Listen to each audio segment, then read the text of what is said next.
ঘুমামু কেমনে মা? আমার তো ঘুমাইতেছে না। কেন রে বাজান, ঘুমাইতেছে না কেন? আমি তোমার মাথায় হাত বুলাইয়ে দিই, তুমি শান্তি মতো ঘুমাও। তুমি জানো না মা, আমার কেন ঘুমাইতেছে না?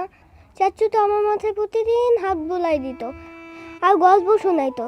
এটার জন্যই তো আমার ঘুমাইতেছে না মা। সেটা তো আমি জানি বাজান, কিন্তু তোমার চাচু তো আজকে ব্যস্ত আছে, আজকে তো আইতে পারবো না। আমি তোমারে ঘুম পাড়ায় দিই, গল্প শোনাই, ঠিক আছে? মাথায় হাত বুলাইয়ে দিই। তোমার গল্প আমার ঘুমাইবো না মা। চাচুকে ডাকো না, একটা গল্প শোনাইয়া চলে যাক। আইবো না বাজান, আইবো না। চাচু আর ঘুম পাড়াইতে আইবো না। তাছাড়া তোমার চাচু আইতে চাইলেও তোমার চাচি আইতে দিব না। ওই পচা মানুষটা কে মা? উনি আসার পর থেকে চাচু জানে আমার লোকে কেমন করে কথা কয়। হুম বাজান, এইভাবে কথা কইতে হয় না।